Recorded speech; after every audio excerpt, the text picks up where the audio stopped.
Hello दोस्तों, वेलिज्म academy YouTube channel में आपका फिर से बहुत बहुत स्वागत है। दोस्तों, आज के इस वीडियो में हम पर्यावरण के मोस्ट इंपॉर्टेंट क्वेश्चंस को सॉल्व करने वाले हैं, जो कि आपकी यूपी टेट साथ ही साथ आपके सुपर टेट के लिए मोस्ट इंपॉर्टेंट है। दोस्तों, इस वीडियो में मैंने सारे क्वेश्चन सेलेक्टेड लिए हैं, जो कि आपके सिलेबस पर बेस्ड होंगे, साथ ही साथ आपके प्रीवियस ईयर क्वेश्चन पर बेस्ड होंगे। तो वीडियो को ध्यान से देखिएगा और वीडियो के लास्ट में मुझे जरूर बताइएगा कि आज के इस वीडियो में आपके कितने क्वेश्चन सही हुए। तो बिना देरी करते हुए चलिए शुरू करते हैं सबसे पहले क्वेश्चन से। सबसे पहला क्वेश्चन है, भारतीय उपमहाद्वीप में हिंदी के बाद सर्वाधिक बोले जाने वाली भाषा कौन सी है? ऑप्शन आपके सामने है Urdu, option B Bangla, option C Tamil या फिर ऑप्शन डी अंग्रेजी।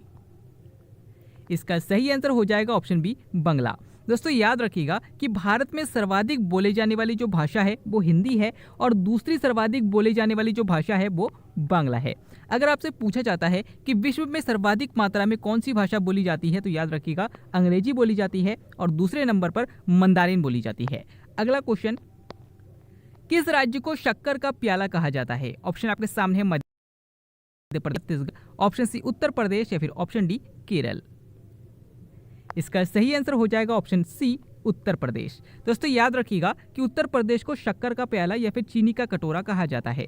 अगर आपसे पूछा जाता है कि चावल का कटोरा किसे कहा जाता है, तो छत्तीसगढ़ को कहा जाता है। और अगर आपसे पूछा जाता है कि मसालों का राज्य किसे कहा जाता है, तो याद रखिएगा केरल को कहा जाता है। अगला क्वेश्चन, सूर्य से प्यार करने वाले पौधे हैं। ऑप्शन आपके सामने halophytes, option B sciophytes, option C autotrophs या फिर ऑप्शन डी लवणोद्भिद।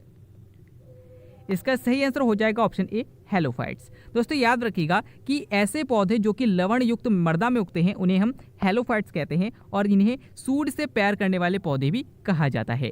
अगला क्वेश्चन, राष्ट्रीय गणित दिवस कब मनाया जाता है? ऑप्शन आपके सामने है 5 दिसंबर, ऑप्शन बी 22 दिसंबर, ऑप्शन सी 23 दिसंबर या फिर ऑप्शन डी 24 दिसंबर। इसका सही आंसर हो जाएगा ऑप्शन बी 22 दिसंबर। दोस्तों, याद रखिएगा कि राष्ट्रीय गणित दिवस 22 दिसंबर को मनाया जाता है। विश्व मृदा दिवस 5 दिसंबर को मनाया जाता है।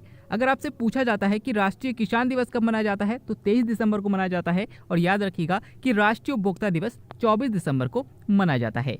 अगला क्वेश्चन, मुर्गी के अंडे का खोल किसका बना होता है? ऑप्शन आपके सामने है gypsum, option B calcium carbonate, option C silver nitrate या फिर ऑप्शन डी मैग्नीशियम कार्बोनेट। इसका सही आंसर हो जाएगा option B calcium carbonate. Question, कवक विज्ञान का जनक किसे माना जाता है? ऑप्शन आपके सामने है Wohler, option B Micheli, option C Mendel या फिर ऑप्शन डी वॉल्डेयर। इसका सही आंसर हो जाएगा ऑप्शन बी माइकेली। दोस्तों, याद रखिएगा कि कवक विज्ञान का जो जनक है वो माइकेली को माना जाता है। अगर आपसे पूछा जाता है कि प्रयोगशाला में सर्वप्रथम यूरिया का निर्माण किसने किया था, तो याद रखिएगा वोहलर ने किया था। अगर आपसे पूछा जाता है कि आनुवांशिकता का जनक किसे माना जाता है, तो मेंडेल को माना जाता है। और अगर आपसे पूछा जाता है कि गुणसूत्र की खोज किसने की थी, तो याद रखिएगा वॉल्डेयर ने की थी। नेक्स्ट क्वेश्चन है, गोल्डन फाइबर क्रांति का संबंध किससे है? ऑप्शन आपके सामने है उर्वरक उत्पादन, ऑप्शन बी कपास उत्पादन, ऑप्शन सी मांस उत्पादन या फिर ऑप्शन डी बागवानी उत्पादन।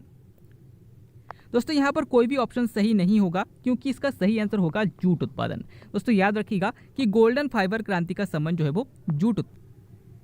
नेक्स्ट क्वेश्चन है, सिल्वर फाइबर क्रांति का संबंध किससे है? ऑप्शन आपके सामने है जूट उत्पादन, ऑप्शन बी कपास उत्पादन, ऑप्शन सी चाय उत्पादन या फिर ऑप्शन डी हल्दी उत्पादन। इसका सही आंसर हो जाएगा ऑप्शन बी कपास उत्पादन। दोस्तों, याद रखिएगा कि सिल्वर फाइबर क्रांति का संबंध कपास उत्पादन से है। और अगर आपसे पूछा जाता है कि कपास पौधे के किस भाग से प्राप्त किया जाता है, तो याद रखिएगा बीज से प्राप्त किया जाता है। अगला क्वेश्चन, सामाजिक वानिकी शब्द का प्रयोग सर्वप्रथम किसके द्वारा किया गया था? ऑप्शन आपके सामने है राष्ट्रीय महिला आयोग, ऑप्शन बी राष्ट्रीय कृषि आयोग, ऑप्शन सी राष्ट्रीय शिक्षा आयोग या फिर ऑप्शन डी इनमें से कोई नहीं। इसका सही आंसर हो जाएगा ऑप्शन बी राष्ट्रीय कृषि आयोग। दोस्तों, याद रखिएगा कि सामाजिक वानिकी शब्द का प्रयोग सर्वप्रथम राष्ट्रीय कृषि आयोग के द्वारा किया गया था। और कब किया गया था? तो 1976 में किया गया था।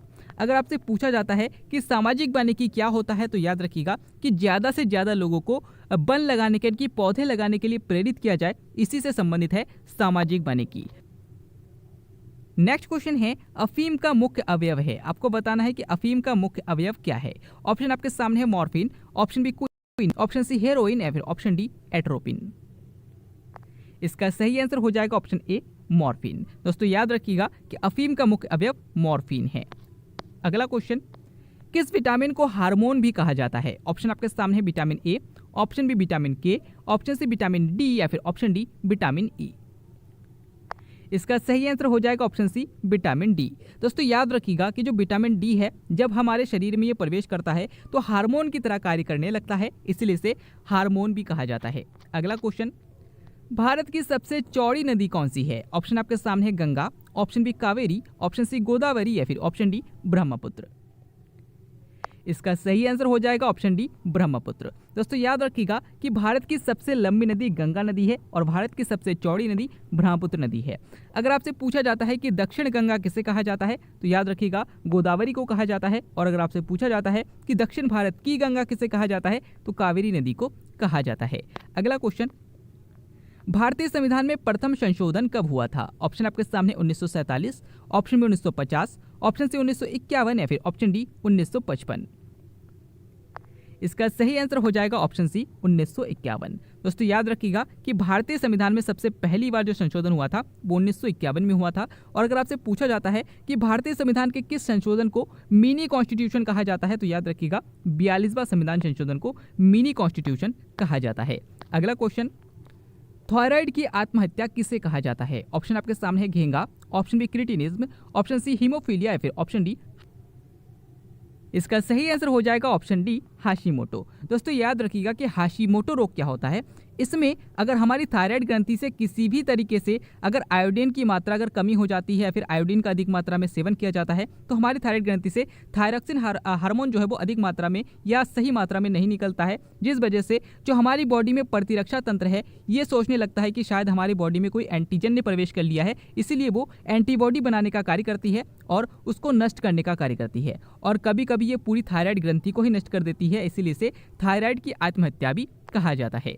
अगला क्वेश्चन, जन्म हार्मोन किसे कहा जाता है? ऑप्शन आपके सामने insulin, option B glucagon, option C adrenal या फिर ऑप्शन डी ऑक्सीटोसिन। इसका सही आंसर हो जाएगा ऑप्शन डी ऑक्सीटोसिन। दोस्तों याद रखिएगा कि जो ऑक्सीटोसिन हार्मोन है इसे ही जन्म हार्मोन भी कहा जाता है। अब क्यों कहा जाता है तो याद रखिएगा कि जब माँ अपने बच्चे को जन्म देती है तो कमर की मांसपेशियों को जो है खिसकाने के लिए जो है ये हार्मोन कार्य करता है, इसीलिए इसे जन्म हार्मोन भी कहा जाता है। और अगर आपसे पूछा जाता है कि गाय भैंस से थन से दूध उतारने के लिए कौन सा हार्मोन यूज किया जाता है तो याद रखिएगा ऑक्सीटोसिन की सुई लगाई जाती है। अगला क्वेश्चन, कत्था किस पौधे की लकड़ी से प्राप्त होता है? ऑप्शन आपके सामने है oak, option B acacia, option C ferula या फिर ऑप्शन डी सिनकोना। इसका सही आंसर हो जाएगा ऑप्शन बी एकेसिया। दोस्तों याद रखिएगा कि जो कत्था है वो एकेसिया पौधे की लकड़ी से प्राप्त किया जाता है, और कभी कभी एकेसिया की जगह आपके सामने ऑप्शन दिया जाएगा खैर का। तो याद रखिएगा कि अगर खैर का ऑप्शन दिया होता है तो आप इस पर टिक करेंगे, और अगर आपके सामने एकेसिया का ऑप्शन होता है तो आप इस पर टिक करेंगे। अगला क्वेश्चन, कॉकरोच जल में जीवित नहीं रह सकता क्योंकि कॉकरोच का श्वसन अंग है। ऑप्शन आपके सामने है क्लोम, ऑप्शन बी बातक, ऑप्शन सी पुष्ट फुफ्फुस या फिर ऑप्शन डी फुफ्फुस कोश। इसका सही आंसर हो जाएगा ऑप्शन बी बातक ट्रैकिया। दोस्तों याद रखिएगा कि कॉकरोच जो है उसमें ट्रैकिया होता है जिससे वो श्वसन करता है, और इसीलिए ये जो है वो जल में जीवित नहीं रह सकता। नेक्स्ट क्वेश्चन है, निम्नलिखित में से कौन सी एक मछली है? ऑप्शन आपके सामने है dog fish, option B star fish, option C cuttle fish या फिर ऑप्शन डी सिल्वर फिश। इसका सही आंसर हो जाएगा ऑप्शन ए डॉग फिश। दोस्तों याद रखिएगा कि जो डॉग फिश है एक मछली है। अब आप ये कहेंगे कि स्टार फिश मछली क्यों नहीं है, तो याद रखिएगा कि स्टार फिश में गिल्स नहीं होते, साथ ही साथ इनमें जो मुख होता है वो नीचे की तरफ होता है, इसलिए से जो मछली के अंतर्गत नहीं रखा जाता। तो याद रखिएगा कि जो डॉग फिश है वो एक मछली है। अगला क्वेश्चन, कौन सी गैस नोवेल गैस कहलाती है? ऑप्शन आपके सामने hydrogen, option B helium, option C oxygen या फिर ऑप्शन डी नाइट्रोजन।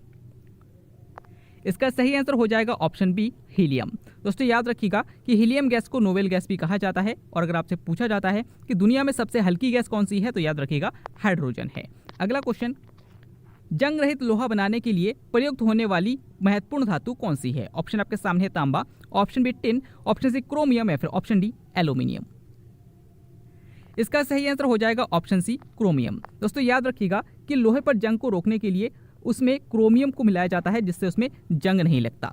अगला क्वेश्चन, हाइड्रोपोनिक्स क्या है? ऑप्शन आपके सामने है जल संरक्षण, ऑप्शन बी सब्जियों का अध्ययन, ऑप्शन सी पादप की कलम लगाना या फिर ऑप्शन डी मर्दाविहीन पादप संवर्धन। इसका सही आंसर हो जाएगा ऑप्शन डी, मर्दाभेन पादप संरक्षण। दोस्तों याद रखिएगा कि जब पौधों को बिना मर्दा के सिर्फ जल में ही उसको जो है विकसित होने रख दिया जाता है तो इसे हम हाइड्रोपोनिक्स कहते हैं। और इसी जल में पौधे के लिए जो भी आवश्यक चीज़ें चाहिए होती है, जो भी उर्वरक में आवश्यक चीज़ें होती हैं, उनको इसमें मिला दिया जाता है और पौधों का विकास हो जाता है। नेक्स्ट क्वेश्चन, इनमें से कौन सा संसद का अंग नहीं है? ऑप्शन आपके सामने है Lok Sabha, option B Rajya Sabha, option C राष्ट्रपति या फिर ऑप्शन डी प्रधानमंत्री। दोस्तों इस क्वेश्चन का आंसर आपको हमें कमेंट के द्वारा बताना है। इस क्वेश्चन को मैंने कल के वीडियो में करा दिया था, तो अगर आपने कल का वीडियो ध्यान से देखा होगा और समझा होगा तो आप इसका आंसर जरूर कर पाएंगे। आज का वीडियो आपको कैसा लगा, साथ ही साथ आज के वीडियो में आपके कितने क्वेश्चन सही हुए, कमेंट करके जरूर बताएगा। अगर आप फेसबुक पेज और टेलीग्राम ग्रुप को ज्वाइन करना चाहते हैं तो डिस्क्रिप्शन में लिंक दिया गया है, वहां से आप ज्वाइन कर सकते हैं। हम फिर से लौटेंगे एक नया इंटरेस्टिंग वीडियो लेकर, तब तक के लिए देखते रहिए, सीखते रहिए।